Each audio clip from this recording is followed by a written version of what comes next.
The cold was a sheath, pressed tight against her skin, against her bones. Darkness consumed her, thick and absolute, broken only by the faint, shimmering disk of the sky far, far above, like a coin dropped into a black pocket. Water, foul and frigid, lapped at her feet, promising hypothermia with every ripple. The air smelled of wet earth, decay, and her own despair. Alara shivered, a tremor that began deep inside and shook her entire fragile form. How long had it been? Days? Weeks? Time was as distorted as the shapes the darkness played upon her eyes. Her throat was raw, her lips cracked. Hunger gnawed, a dull, persistent ache. But the fear was a living thing, coiling in her gut, whispering of the finality of this hole, the cruel indifference of the world above. She had tried to climb, tearing her fingernails on the rough, mossy stones, futilely seeking a handhold that didn't exist. She had screamed until her voice was a ragged whisper, until the sounds were swallowed by the unforgiving well shaft. Now only silence, the silence of defeat. Then a sound, distinct from the drip of water or the thud of her own frantic heart. A scraping, a heavy tread. Hope, a dangerous, sharp thing, pierced the layers of her numbness. She didn't dare speak, didn't dare breathe, fearing it was a cruel trick of her exhausted mind. The sounds grew louder, closer. A shadow fell over the disk of sky, a looming shape that blocked the precious light. Hello! The voice was rough, deep, unfamiliar, cautious. Alara's breath hitched. It was real. Help! Please! She croaked, the sound barely audible. Silence again from above, a long moment of assessment. She imagined eyes peering down into the blackness, judging, deciding. Would they help? Or would they turn away, leaving her to her fate? The world outside had shown her little kindness. Who's down there? The voice called again, a little less guarded now, curiosity edging out caution. Alara. I fell. Please, it wasn't the whole truth, not even close, but it was all she could manage. Another pause. Then the scrape of a heavy object being dragged. The shape above moved, and a rope, thick and worn, appeared, dangling tentatively into the shaft. It swayed slightly, mocking her with its proximity. Can you reach it? The voice asked. Alara strained, stretching a trembling arm. Her fingers brushed against the coarse fibers. Almost. She scrabbled against the slick wall, pushing off with her feet, extending her reach until her fingertips closed around the rope, gripping it with desperate strength. It was rough against her skin, promising rope burn, but it was life. Got it? She gasped, the word torn from her aching chest. Hold tight, the voice commanded. Might be a rough pull. She wrapped her hands around the rope, bracing herself. The world outside began to pull. The rope was old, the well deep. It swayed and scraped against the stone, threatening to snap or slip. Every jerk sent pain shooting up her arms, jarring her weary body. She closed her eyes, focusing only on holding on the promise of air, of light, of escape from the watery tomb. It was slow, agonizing work, punctuated by grunts from above and the chilling sound of loose stones tumbling past her into the depths.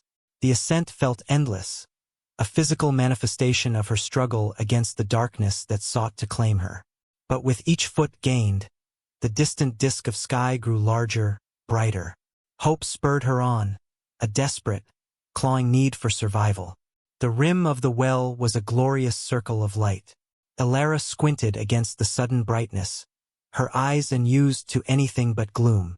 Strong hands gripped her arms, pulling her the final feet over the lip and onto solid, sun-warmed ground. She collapsed instantly, gasping for air, shivering despite the warmth. Earth smelled clean, real. She pressed her face against the blessed dirt, tears, hot and unexpected, mixing with the grime on her cheeks.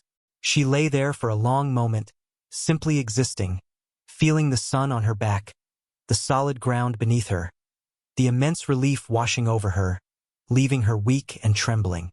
When she finally gathered the strength to look up, she saw her rescuer. He was tall, broad-shouldered, etched by sun and wind. His face was a landscape of hard lines and shadows, framed by dark, unruly hair and a short beard. His eyes, when they met hers, were a startlingly pale blue, wary and assessing. They held no softness, but also no malice. He wore simple, worn clothes, leather and canvas, practical for the harsh land. He looked like the wilderness itself had given him form, rugged, formidable, and unreadable. He didn't offer a hand or a word of comfort, just watched her with that steady, appraising gaze. "You all right?" he asked, his voice still gravelly. Alara tried to nod, the movement stiff and painful. "Yes, thank you. Thank you." Her voice was still a whisper. He knelt beside her, not close enough to touch, but closer than seemed necessary. He looked her over her tattered dress, the bruises blooming on her arms, the fear still etched on her face. His gaze lingered for a moment on her hands, raw and bleeding from the rope and stones. She flinched slightly, a purely automatic reaction to being scrutinized. "That well's old," he said, stating the obvious. "Dangerous." He didn't ask how she got in there. He didn't pry. He simply stood, then turned and walked a short distance, retrieving a canvas bag and a rifle leaning against a rock. He slung the bag over his shoulder, the rifle held loosely in his hand. "Got a place nearby," he said, looking towards the horizon where the land shimmered under the heat. "Can get you warmed up. Food." He didn't offer it as a question or a kindness, just a statement of fact, a practical solution to a present problem. Alara pushed herself up, wincing at the protest of her muscles. Her legs felt like jelly. She swayed, and he was there instantly, not touching her, but standing ready, a solid presence she could lean towards if needed. The offer felt less like charity and more like necessity, a transaction of sorts, her vulnerability for his practicality. But in that moment, necessity felt like salvation. She nodded wordlessly. She had nowhere else to go. Behind her was the dark, a past she couldn't escape, and ahead was the unknown, led by this silent, formidable stranger. It was a choice made not of trust, but of sheer, desperate survival. She followed him, limping slightly, casting one last fearful glance at the dark circle in the earth that had almost been her grave. The sun felt blessedly warm on her skin, chasing away some of the internal chill that lingered from the well. The place nearby was a small, sturdy cabin built into the side of a low hill, blending almost seamlessly with the landscape. It was rough-hewn but solid, promising shelter from the elements. Inside it was Spartan: a dirt floor, a stone hearth, a cot, a table, a few shelves stocked with tins and sacks. It smelled of wood smoke and dried herbs. He didn't fuss over her. He simply pointed to the cot. "Sit," he said. He built a fire quickly, the flames licking at the dry wood, filling the small space with warmth and light. He rummaged in his bag and produced a tin of beans and a small pan. The rhythmic scrape of the metal as he stirred was the only sound besides the crackling fire. Alara sat on the cot, watching him. She felt like an intruder in his quiet, ordered world. He didn't speak, didn't ask questions about her past, her name, beyond her initial whisper, or how she came to be in the well. This lack of interrogation was a strange comfort. Others would have demanded answers, judged, perhaps even been responsible for her predicament. He seemed content to deal only with the present reality. A person needed warmth and food. He handed her a bowl of warm beans and a piece of hardtack. It was simple fare, but the warmth spread through her, a physical easing of the cold that had permeated her for so long. She ate slowly, savoring every mouthful, feeling strength trickle back into her limbs. He ate his own portion in silence across the small table. His eyes occasionally flickered towards her, assessing, but never lingering in a way that felt invasive. After they ate, he offered her a clean, if worn, blanket from the cot. "Rest," he said. "You look like you need it." He moved outside, taking his rifle, and sat on the step, his back to the door. He wasn't just giving her privacy, he was keeping watch. For what? For whom? The question hung in the air, unspoken. Elara lay down on the cot, pulling the blanket around her. It smelled faintly of him, of the outdoors, of safety. She was exhausted, but sleep felt impossible. Her mind replayed the events leading to the well, the cruelty, the betrayal, the desperation that had led her to hide in the only place she could think of, only to become trapped. The heart-wrenching truth wasn't just the physical entrapment, but the reasons behind it. The people who had hurt her, who wanted her gone, who had shown her that the world outside could be far more dangerous than the darkness of a well. She had been cast out, abandoned to face a fabricated shame. Her internal monologue was a torrent she couldn't voice. They said, they called me, they left me for dead. The silence outside, broken only by the wind, felt both isolating and protective. This man, this stranger, offered a different kind of silence, one that held no judgment, only watchful presence. She didn't know his name, but his actions spoke louder than any words. He had pulled her from the dark, offered her shelter, and asked for nothing in return. Tentative trust began to form, fragile as a spiderweb in the harsh light of day, but real. She closed her eyes, not in sleep, but in the quiet contemplation of the thin line between despair and unexpected sanctuary. The sound of his breathing, steady and calm from just outside the door, was a lullaby she hadn't known she needed. Days blurred into a quiet rhythm. Elara's strength returned slowly. She learned his name was Elias. He was a man of few words, his communication primarily through action. He hunted, he mended things, he tended a small, hidden garden. He taught her how to do small tasks, how to handle the scarce water supply with care, how to listen to the sounds of the wind and the land. He didn't push her to talk, but his quiet presence created a space where her silence began to feel less like a cage and more like a choice. She started helping, tentatively at first, then with more purpose. Gathering firewood, washing the few dishes, learning to prepare the simple food. Doing things grounded her, pulling her out of the swirling fear and regret. As she worked alongside him, or sat with him in the evenings by the fire, she observed him. He was solitary, yes, but not lonely. There was a quiet self-possession about him, a deep connection to the land he inhabited. His eyes, those pale blue eyes, missed nothing. They scanned the horizon constantly, listened to the faintest sounds. He was watching, always watching. One evening, as the fire crackled and cast dancing shadows on the cabin walls, she finally spoke, her voice stronger now, though still hesitant. Why did you help me?" He paused, looking into the flames. He turned his head slightly, his gaze meeting hers. "Didn't seem right to leave you there. It was simple, understated, devoid of any grand pronouncement. Others, they wouldn't have," she murmured, thinking of the faces she had known, the town she had fled, the judgment that had chased her into the earth. A shadow crossed his face. "Know about others," he said. The words weighted with unspoken history. He didn't elaborate, and she didn't ask. His past, like hers, seemed to be something buried deep. But her own past began to surface, not in words spoken to him, but in the quiet confidences of her own mind. The false accusations, the rapid turning of friends and neighbors, the cruel words, the feeling of being hunted.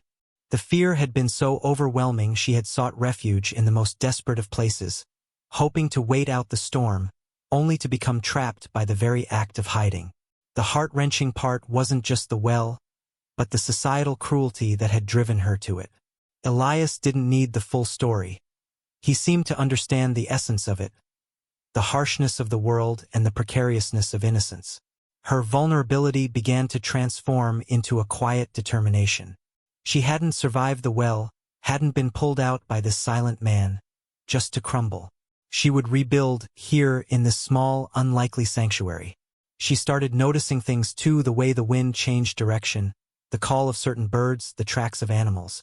She began to see the land not just as a threat, but as a place that offered sustenance, if you knew how to ask it.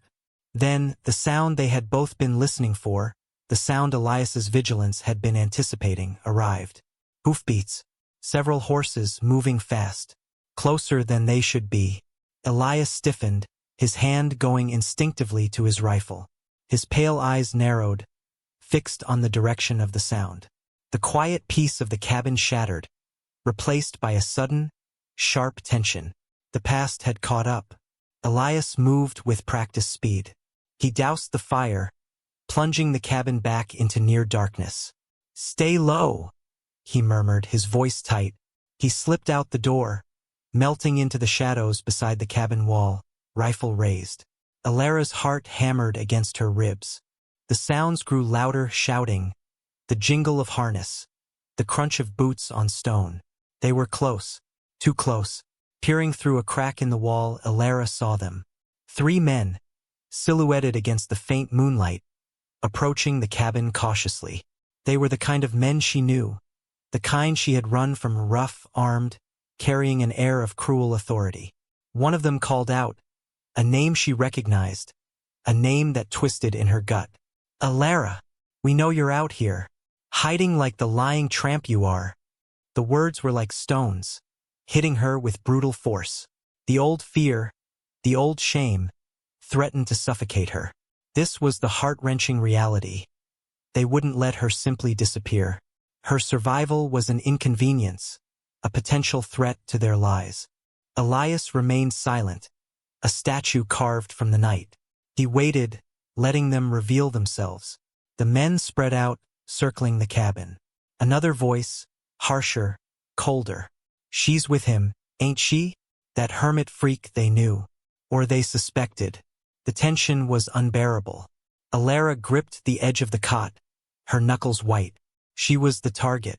Elias was in danger because of her.